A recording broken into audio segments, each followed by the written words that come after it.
Jadi kembali kepada ayat 42 yang saya maksudkan tadi di surah Al-Baqarah, di situ saya lihat begini ya. Tadi kan yang dimaksud oleh Pak Kemas. Jadi kalau fakta itu kan sering orang Islam itu takut karena menggugahkan iman mereka. Itu benar. Jadi kalau kita sorong atau kita ini ya sodorkan ayat 42 dari surah Al-Baqarah itu kan sering tidak mau mereka terima karena itu mengajak mereka untuk jujur. Kalau mereka jujur ya menggoyahkan iman. Nah, saya kira untuk membentuk satu definisi jannah atau definisi akhirat, apapun yang kita rumuskan, ia harus mengandung persoalan duduk perkara yang mana yang fakta, mana yang substansinya itu mengandung nilai subjektif atau objektif. Apapun dimensinya itu harus kita tunjukkan ini yang fakta yang ada dalam alam nilainya subjektif, ini yang juga ada dalam alam nilainya objektif. Jadi bisa dipilah-pilah. Kemudian dalam dimensi yang lain kita manusia ini kan punya imajinasi. Demikian itu perlu kita perlu kita singkirkan karena tidak mencerahkan kita ini kepada pencerahan sama sekali. Jadi definisi surga yang bisa kita aktualisasikan ya di dalam dunia ini dalam bentuk apapun yang namanya kehidupan itu kan bisa jadi subjektif. Tetapi yang namanya keindahan kita semua ini hidup di dunia ini kita ini mau tentram, mau bahagia, mau produktif sehingga bakat yang ada di dalam kita ini bisa kita manfaatkan semaksimal mungkin apapun bakat yang kita yang dianugerahkan oleh Sang Pencipta kepada kita ini. Kalau kita bisa mengekspresikan semua potensi yang ada pada diri kita itu kan suatu hidup yang luar biasa. Nah itu saya kira yang lebih utama. Kalau sebaliknya kita hidup dari kecil sampai tua hidup dalam derita dengan harapan kita akan dapat sebuah syurga yang lain dengan emban atau kewajiban yang kita taruh di atas pundak diri kita ini. Sementara kita tidak menjadi manusia yang berguna bagi kita sendiri dan bagi orang banyak. Nah, itu saya kira satu konsep yang sangat yang sangat menjerumuskan dan sejauh ini hanya membawa kaum kepada kenestapaan dan ya akhirnya apapun yang diklaim misalkan agama Islam itu datang dari Tuhan bentuknya apapunlah bentuknya, tetapi kalau tidak bisa menciptakan manusia kepada kondisi yang rahmatan lil alamin dalam hidup mereka pada saat mereka hidup ya saya kira sungguh sia-sia. Makasih, lanjut teman-teman. Lanjut. Ya, Islam ini kan ajaran moral. Ini yang kadang-kadang salah dipahami. Ajaran moral ya perilaku di alam semesta ini, di dunia ini gitu loh. Jadi kalau moralmu buruk, maka kamu akan mendapatkan keburukan psikologis gitu loh. Sederhana, cuma kadang-kadang ajaran moral ditarik-tarik seolah-olah ajaran goib. Nah ini kacau ini. Seolah-olah Islam itu goib. Enggak, Islam itu realitas. Apa yang kalian rasakan, apa yang kalian nikmati, apa yang kalian nyatakan, itulah Islam, dia fitrah. Lalu sejak kapan Bang Kemas punya pemahaman seperti itu? Ya sejak berakal cerdas, ya secara berakal sehat, berakal cerdas. Usia berapa punya pahaman seperti itu? Ya setelah berakal, berilmu, memahami, makanya, ya kan? Sejak akalmu sehat, maka kan kalau dalam Islam pun sama. Kalau akalmu belum lurus, belum apa ya, kamu belum punya belum punya problem dosa di situ. Bang Kemas, ya. Di neraka karena ridhonya daripada di surga karena terpaksa. Ya. Lebih baik di neraka karena ridhonya daripada di surga terpaksa. Ridho itu ke konsep moral, makanya itu konsep moral, artinya berani melawan kezoliman. Akhirnya dia bisa juga dia mendapatkan celaka karena berani melawan kezoliman. Itu maksud dia selaras dengan alam semesta. ajarannya itu selaras dengan alam semesta. Yang dimaksud di neraka dalam konteks kebenaran itu, ya dia kalau berani melawan kezoliman ya akhirnya dimusuhi, diusir. Itu kan neraka juga, tapi neraka bagi melawan kepada kezoliman. Dia selaras dengan alam semesta gitu, mengajarkan kebanyakan paham surga neraka itu masih terpengaruh oleh kitab buku kartun atau komik dulu itu loh, yang gambar-gambar dulu. Iya, sampai sekarang itu masih terpengaruh itu pola itu, pemahaman itu. Maksudnya para tasawuf ya, para filosofer, para tasawuf itu neraka dalam ini kau berani melawan sistem, kau akan mengalami ancaman. Tapi neraka kebahagiaan di situ karena kau mengajarkan kebenaran gitu loh. Jadi itu kayak Bang Kemas ini kalau di kartun besok kalau di neraka itu lidahnya digudeng gitu. Ada gambarnya itu kan konsep orang yang nggak berakal justru itu. Konsep yang orang yang nggak berakal begitu gitu. Ini kita memaklumi karena mereka memahami Islam secara tidak kafah. Dia memahami Islam secara goib, hayalan gitu loh, halusinasi. Tapi gitu, paling enak Bang Kemas jualan gaib, nggak bisa dituntut kan? Iya, ya enak. Ya sama, jualan Superman kan laku Bang di bioskop-bioskop. Coba abang jualan teori Darwin di bioskop nggak laku Bang. Yang laku itu Superman, Spiderman. Bicara kebenaran itu kadang-kadang juga nggak laku gitu. Walaupun karena bukan hiburan. Tapi sebagai entertainment, agama entertainment ya nggak apa-apa karena bisa diperjualbelikan. Makanya Quran melarang itu, jangan kau jual belikan ayat gitu loh. Karena untuk kepentingan pribadimu gitu loh, untuk kepentingan entertainment gitu. Gitu berarti kan jauh dari moral gitu, jauh dari ajaran moral itu sendiri. Begitu teman-teman. Sederhana kok, Quran itu sederhana. Yang bikin ribet ini kan orang-orang yang menghayal. Otak manusia ini ya memang punya dua. Satu, dia mudah belajar hal-hal yang mungkin. Tapi kebanyakan orang lebih suka kepada hal-hal yang tidak mungkin. Otak manusia memang begitu karakteristiknya. Maka yang banyak itu adalah orang-orang yang suka memikir hal-hal yang tidak mungkin gitu loh. Dan itu wajar, maka muncullah konsep-konsep Tuhan yang nggak masuk akal gitu loh. Begitu Bang. Sesederhana itu sebenarnya. Ajarannya kan manusia harus punya mimpi, kata motivator. Mimpi dalam konteks hal-hal yang mungkin itu bagus. Mimpi dalam hal-hal konteks yang mungkin ya. Tapi kalau yang tidak mungkin, yang mustahil, ya itu namanya berhayal Bang. Taroji. Ya, jadi mimpi itu boleh, nggak dilarang karena memang manusia itu punya kemampuan untuk menggambarkan situasi masa depan.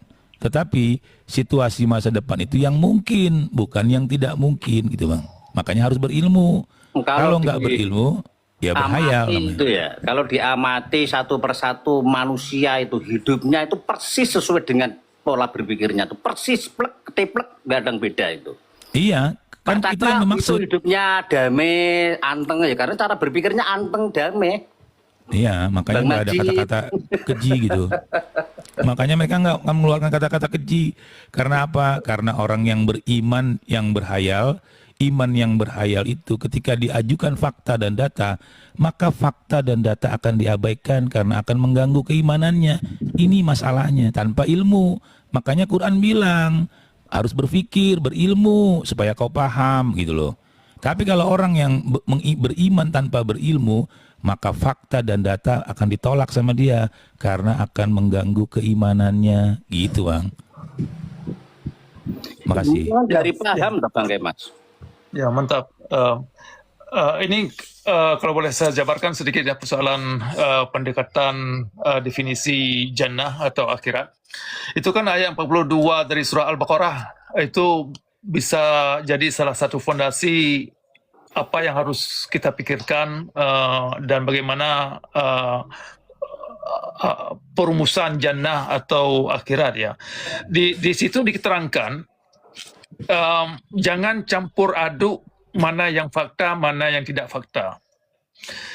Kenapa ini sangat penting sekali? Ini bisa terkait nanti tentang persoalan logika atau rasional di dalam dialog antar atau dalam ini ya dalam agama Islam itu kan sering diangkat kata-kata oh ini tidak logis, tidak Uh, perlu kita pertanyakan, apakah logika yang dipertahankan dalam tradisi Ahlus Sunnah ada kandungan fakta di dalamnya, atau kenyataan yang ada di dalam alam? Kalau kenyataan yang ada di dalam alam tidak bisa dijadikan logika yang diargumenkan oleh Ahlus Sunnah, maka logika mereka itu bermasalah dengan kondisi alam. Jadi definisi logika itu sendiri perlu kita kejar, perlu kita tahu unsur-unsur apa yang dimaksud logika. Demikian juga rasional. Kata-kata rasional kan sering digunakan. Jadi di dalam tradisi Islam itu ada rasional tersendiri, perlu kita kejar dan perlu kita tanyakan apakah rasional yang dimaksud itu ada bertentangan dengan prinsip-prinsip alam atau ada fakta dalam kenyataan. Kalau memang tidak ada fakta, cuma hanya angan-angan, ya yang dikatakan atau yang diklaim rasional itu perlu digugat dan hanya karena tidak lebih daripada hipotesa. Jadi kembali kepada ayat 42 yang saya maksudkan tadi di surah Al-Baqarah, di situ saya lihat begini ya. Tadi kan yang dimaksud oleh Pak Kemas, jadi kalau fakta itu kan sering orang Islam itu takut karena menggugahkan iman mereka, itu benar. Jadi kalau kita sorong atau kita sodorkan ayat 42 dari surah Al-Baqarah itu kan sering tidak mau mereka terima, karena itu mengajak mereka untuk jujur. Kalau mereka jujur ya menggoyahkan iman. Nah, saya kira untuk membentuk satu definisi jannah atau definisi akhirat, apapun yang kita rumuskan, ia harus mengandung persoalan duduk perkara yang mana yang fakta, mana yang substansinya itu mengandung nilai subjektif atau objektif. Apapun dimensinya itu harus kita tunjukkan, ini yang fakta yang ada dalam alam nilainya subjektif, ini yang juga ada dalam alam nilainya objektif. Jadi bisa dipilah-pilah. Kemudian dalam dimensi yang lain, kita manusia ini kan punya imajinasi, dan ini adalah bagian daripada fitrah manusia. Kita bisa berangan-angan hidup pada suatu ketika untuk menciptakan satu produk. Kalau kita bisa disiplin dan belajar tentang disiplin yang dimaksud, itu akan jadi kenyataan, walaupun tidak 100%, tapi sungguh mendekat. Sejauh proses yang kita lakukan itu ada di dalam alam itu sendiri. Ya kan, kalau kita berimpian ingin jadi misalkan seniman, jadi pemahat yang asli, yang benar-benar kaliber, kalau dia memang men-training dirinya untuk menjadi pemahat, dari hari ke hari dia kan bisa lebih pandai dan lebih cermat, dan pada suatu hari dia akan jadi ahli pemahat. Jadi impian itu akan datang sejauh dia disiplin dan tekun, dan terus membina apa yang perlu diperbaiki. Nah, jadi sekira demikian. Jadi ayat 42 itu kalau kita mau ajak kawan-kawan para muslim ya kepada pencerahan, salah satu dimensi yang sangat mendasar ya harus mereka terima kenyataan yang ada di dalam alam. Ya jangan campur aduk mana yang berdongeng. Kalau memang berdongeng, bilang berdongeng, ini hanya sekedar hipotesa atau spekulasi atau konspirasi teori, ya katakan ini hanya sebagai teori dan hanya konsep, bukan sesuatu yang pernah terjadi atau bukan sesuatu yang bisa diaktualisasikan. Ya katakan, kalau memang sudah menjadi kenyataan, kalau ditunjuk ini adalah sudah terjadi dan sudah ada di depan mata kita, ya harus diterima. Jangan pura-pura nggak tahu. jangan pura-pura nggak tahu. Saya kira itu persoalan itu ya yang ditanya tadi. Apa yang harus kita mengerti tentang konsep jannah? Oke, lanjut. Ya, itu jangan percaya dengan keajaiban. Semua itu sebab akibat. Kadang itu yakin dan keajaiban itu nomor 1 gitu. Yang sebab akibat itu nomor 29 gitu. Jadinya ya gitu, muter-muter gitu kan pahamnya kan. Assalamualaikum Pak Majid. Salam. Semuanya. Waalaikumsalam. Ini saya mau nanya, saya yang saya pahamin di Al-Maidah 44 sampai 48 itu adalah setiap umat diberi kitab dan setiap umat disuruh berpegang teguh kepada kitab mereka masing-masing gitu. Koreksi kalau salah pemahaman saya gitu. Terus ketika narasi itu saya bawakan, saya selalu dibenturkan dengan Ali Imran 81. Saya nggak paham itu makna Ali Imran 81 itu apa gitu. Jadi bisa minta tolong Bang Majid pencerahannya Ali Imran 81 itu. Jadi seakan-akan begini, seluruh nabi sebelum Nabi Muhammad itu harus beriman kepada harus beriman kepada Nabi Muhammad itu. Nabi-nabi sebelum beliau gitu. Makasih Bang Majid. Itu fahaman harus Nabi beriman itu dari mana fahaman? Dari ayatnya?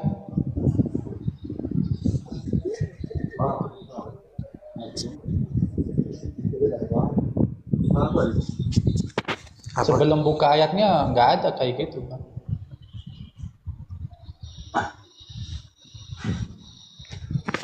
Wa akhadallahu mitsaqan nabiyyin lama ataitum min kitaban wa hikmatan thumma ja'akum rasulun musaddiqun lima ma'akum. Nggak ada, Bang. Nggak ada di situ ibarat nabi-nabi yang dahulu atau rasul itu, tetapi yang ada nabi datang limusaddiqan lima ma'akum gitu, lima baina aidikum. Jadi nabi itu datang bukan untuk mengharus yang lama diimani yang baru, tetapi yang baru membenarkan apa yang lama. Itu artinya Bukan yang lama, Rasul ini, bukan yang lama ikut yang baru ya Bang Majid ya. enggak, Nah, itu yang selalu di ini ke saya. Yang terakhir membenarkan apa yang lama, ayat itu. Oh, ini berarti yang dipelintir makna itu ya. Makasih Bang Majid. Antum baca terjemah itu dari mana? Kamu dibohongin Dajjal sama lawan bicaramu tak kemarin itu. Setiap yang sudah diberi kitab itu nggak wajib kok untuk beriman juga kepada Nabi Muhammad gitu kan. Tapi saya dikasih jawabannya di Ali Imran 81 itu narasinya nabi-nabi sebelum Nabi Muhammad wajib beriman kepada Nabi Muhammad karena itu perjanjian para nabi dengan Allah katanya. Puyeng saya jadinya. Itu sama Nabi Muhammad itu. Nabi Muhammad aja didikte sama Nabi Musa atau Mi'raj. Ya itulah Bang. Makanya akal sehat harus difungsikan. Ya, maka nggak mungkin nabi-nabi sebelum Nabi Muhammad lahir itu nggak ada yang kenal sama Nabi Muhammad, nggak ada. Ya Bang Kemas, logika saya menolak. Kecuali Nabi Isa. Ya, kecuali Ada nggak itu. bisa. Wayati Rasul min Itu salah ba'di satu semua. sebagai pembenaran juga Bipanan. Jadi katanya Nabi Isa kan ada ayatnya yang menyebut akan datang seorang nabi bernama Ahmad katanya kan. Jadi seakan-akan Nabi Isa ini juga ngikutin Nabi Muhammad gitu Nggak narasinya. ada. Hanya mengabarkan. Menabar bukan artinya menipu. Oh, Iya. Ini Bang, dalam ilmu pengetahuan itu ada dua. Ada ilmu pengetahuan yang ilmiah, ada ilmu pengetahuan yang tidak ilmiah. Jadi ada pengetahuan yang tidak ilmiah. Kalau ada ratusan ribu, jutaan ribu pengetahuan yang tidak ilmiah dan tiba-tiba ada satu yang cocok, itu bukan berarti kebenaran, itu namanya kebetulan Bang. Itu kebetulan. Jadi enggak, saya nggak pernah loh, iya, Pak, itu bawa namanya kebetulan. Kitab suci karena saya nggak mau saya. Kalau tidak ilmiah ya bukan pengetahuan lah Bang Kemas. Bukan, dia pengetahuan, tetapi pengetahuan yang tidak ilmiah. Karena biasanya pengetahuan yang tidak ilmiah itu tidak dibuktikan, tetapi authority based truth. Ya, orang sakit ke pendeta, ke kiai, kan ngawur itu. Kiai pendeta mana ngerti ngobatin orang sakit. Nah, akhirnya muncullah pengetahuan. Keajaiban, beriman kepada keajaiban. Iya, itu yang dimaksud Bang. Itu benar Bang Kemas. Itu yang ngobatin psikologisnya Bang Kemas. Gimana sih? Psikologisnya bisa baik itu. Oh gitu ya. Ya oke. Iya. Iya, psikologisnya yang baik, tetapi kankernya yang nggak baik Bang. Iya. Ya, itu. penyakit kankernya Tapi harus kalau diobati. sakit flu biasa mah bisa lah. Oh, kalau belum iyalah, oke. Nah, itu yang harus diaktifkan akal sehat kita, ini harus diaktifkan dalam beragama. Supaya negara kita ini maju. Negara kita ini mundur karena terlalu mengaktifkan hal-hal yang tidak mungkin. Ya, itu yang ini poinnya. Negara ini mundur kenapa? Bukan Karena terlalu banyak terlalu ulama, aktif. Bang Kemas. Ya, bukan terlalu banyak ulama. Kita harus jadi ubaru. Ulama nggak salah di zamannya, biarkan aja di zamannya Ngomong aja mereka. terlalu banyak ulama beres. Enggak, sekarang kita harus memproduksi ubaru, Bang. Yang nggak maju itu kan ada di setiap umat. Bisa nggak logikanya begini? Mereka itu nggak maju dan lebih percaya kepada halu karena nggak mampu buat diajak rasional. Enggak, gini Bisa Bang, nggak karena kayak gitu, Bang? ulama itu kan OE Bang, OE udah nggak dipakai sekarang Bang. Sekarang pakainya U baru, dia nggak OE tulisannya, gitu Bang. Ya, jangan dipakai lagi yang OE Bahasa OE itu. Inggrisnya apa itu? Uol sama unyu. Nah, Unyu. gitu. Sekarang itu harus pakai U baru. Kita harus pakai unyu berarti. Iya Bang. Karena begini Bang, dalam perkembangan ajaran Islam itu tidak lepas dari kepentingan politik Bang. Nah, muncullah kelompok-kelompok ini kan karena urusan politik, ya, urusan mempertahankan kekuasaan. Maka orang-orang yang berpikir itu disingkirkan dulu Bang. Itu fakta sejarah Bang. Karena Kenapa? Mas, Bang hadisnya Kemas. mengajarkan orang harus punya niat Bang Kemas. Makanya ada motif, ada politik. Bentar, Bang Kemas. Ini berarti setuju nih panggilannya unyu, bukan uol. Bukan, unyu lebih bagus. Pakai U Unyu, baru ya. unyu, ya. Nah, karena OE udah nggak dipakai, ulama udah nggak dipakai. OE ya, tulisannya kan OE kalau ulama ya. Ya, emang kita butuh yang unyu-unyu, Bang Kemas. Setuju. Lanjut. Malah Iya. ada yang gini Bang Kemas, bentar. Ada yang menafsirkan begini kok. Ketika Adam digoda iblis melalui ular, melalui ulo. Lah, ulo ini masuk di situ tuh ulama kok. Ulama ngono. Iya, nggak boleh Pak. Harusnya pakai U baru ya, jangan pakai OE. OE udah nggak berlaku di Indonesia. Tulisan OE dibacanya kan U itu zaman dulu itu. Bang Majid nggak paham itu. Tulisan OE. Oh, masa kok udah ngecek-ngecek ulama Tulisannya gitu kan. Soekarno. Tapi jangan salah, orang-orang seperti hampir murtad, Al-Majid justru sedang mempertahankan keyakinan Islam loh. Karena banyak orang sekarang sudah meninggalkan Islam karena ajaran OE itu gitu loh Bang. Jadi justru Al-Majid, Bang Hampir Murtad sedang mempertahankan umat Islam loh, supaya jangan kabur umat Islamnya gitu, diajarkan yang benar. Loh, salah. Saya nggak gitu. Oh salah ya? Oh salah. Kalau mau kabur terserah lah. Justru kalau ajaran OE lama ini nggak diperbaikin, nggak dikritisi, maka umat Muslim ini akan ateis semua. Tunggu aja waktunya. Udah melakukannya Bang, udah melaluinya Bang Kemas. Pencarian saya panjang loh, tapi nggak pernah dapat jawaban. Akhirnya ketemulah jawaban di Bang Fanan sama Bang Majid sama yang lain-lain lah. Kayak guru mulia, guru gembul gitu. Saya dari dulu berpikir yang nggak masuk akal saya susah buat terima. Salam. Malah jangan Saya nggak sampai jadi murtad gara-gara Bang Fanan ini. Nggak jadi. Aduh, saya salah berarti. Coba tahu gitu saya blok dulu Bang. Sih nggak tahu saya. Saya mengingatkan justru orang-orang yang seperti Bang Majid, Bang Hampir Murtad ini justru menghalang-halangi orang keluar dari Islam.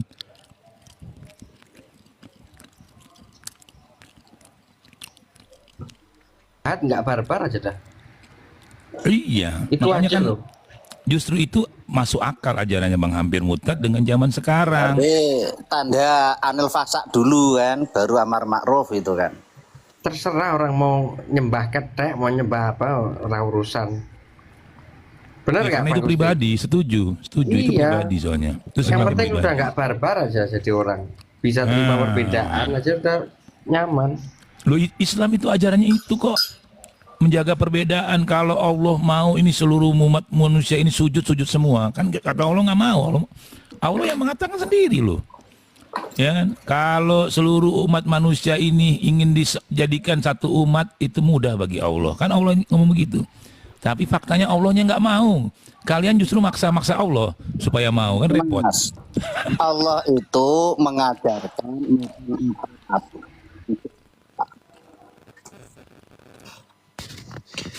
Ya, saya kira salah satu dimensi yang sangat ini ya, bukan tidak mungkin, tapi punya ini ya, punya beban yang tersendiri ya. Itu persoalan syariat Islam.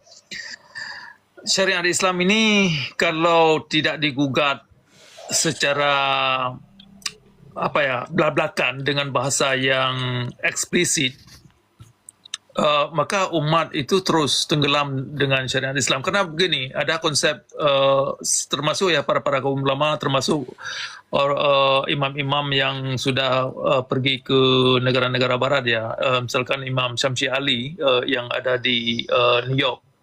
Itu dia keluarkan pernyataan begini, kira-kira begini. Islam tanpa syariat Islam itu bukan Islam. Persoalannya, ketika Islam terbalut dengan syariat Islam, Islam itu jadi jahat. Islam itu menjadi bumerang buat manusia. Jadi syariat Islam itu adalah sejumlah aturan yang dirumuskan oleh kaum ulama sebagai perwujudan tindakan Nabi Muhammad yang mereka yakinkan, di mana dalam syariat Islam itu menunjukkan Nabi Muhammad yang mereka yakinkan itu tidak lebih daripada seorang Nabi yang barbarik, yang tyrant, yang ganas, yang buas. Nah, jadi bahasa yang demikian perlu kita tunjukkan kepada kaum ulama. Apakah ini Nabi yang mereka ingin tunjukkan kepada dunia, kepada masyarakat? Ini sering saya bilang kepada masyarakat Aceh, ini pada kaum ulama di Aceh. Ketika mereka menegakkan syariat Islam, maka yang sesungguhnya mereka pamerkan adalah kelakuan-kelakuan Nabi Muhammad yang mereka yakinkan, versi Nabi Muhammad yang mereka yakinkan dalam beragama itu adalah seorang Nabi yang sangat yang sangat munafik, yang sangat sadis, yang sangat zalim, yang sangat tidak manusiawi dalam beragama. Nah, mereka terkejut. Kamu ini sudah menghina agama kami. Tetapi itulah yang mereka tunjukkan. Karena kan yang mereka tunjukkan kepada Nabi yang mereka pikul di atas pundak mereka itu, ya itu. Tetapi mereka ya sering ini ya, bukan sering ya, memang reaksinya itu sangat meluap karena dianggap itu menghina agama atau menghina Nabi. Persoalannya kalau mereka tidak mau mewujudkan atau memperlihatkan kelakuan Nabi yang demikian, kenapa mereka tegakkan syariat Islam? Karena dalam syariat Islam itu tidak terlepas daripada kelakuan Nabi yang mereka yakinkan. Nah, jadi syariat Islam ini mungkin salah satu aspek daripada Islam yang kebanyakan orang Islam itu nggak begitu mengerti duduk perkara dan posisi syariat Islam itu di mana. Termasuk orang-orang di luar Islam yang mencoba mengerti tentang Islam. Kok ada kekerasan dalam beragama, sedangkan agama itu mengklaim agama ini agama damai. Islam is a peace religion atau submission. Apapun slogan yang mereka pakai. Yang jelas, dalam dimensi ahlu sunnah, Islam itu tidak bisa terwujud sebagai agama yang damai. Kalau tindakan Nabi Muhammad itu sendiri bertentangan dengan konsep uswatun hasanah yang dibayangkan umat. Jadi antara sesuatu keyakinan dengan tindakan yang dilakukan oleh Nabi bertentangan, tidak sinkron. Jadi ini bermasalah kalau dimensi bertolak belakang dan bertabrakan. Jadi perlu kita sadarkan umat, para cendekiawan Muslim terutama, yang sering menggunakan scapegoat ya, dan mencoba menangkis argumen-argumennya itu dengan posisi yang lain. Itu harus kita tunjukkan pada mereka dengan bahasa yang sederhana, yang eksplisit, yang memang jelas dan sehingga tidak ada salah mengerti apa yang kita maksud. Nah, memang berat ini tugasnya. Karena kenapa? Karena kan banyak kehilangan teman, kehilangan orang-orang yang mungkin dulunya kita semasa kuliah, ya kan? Itu karena di antara mereka itu punya saudara mereka yang kaum ulama atau tokoh agama.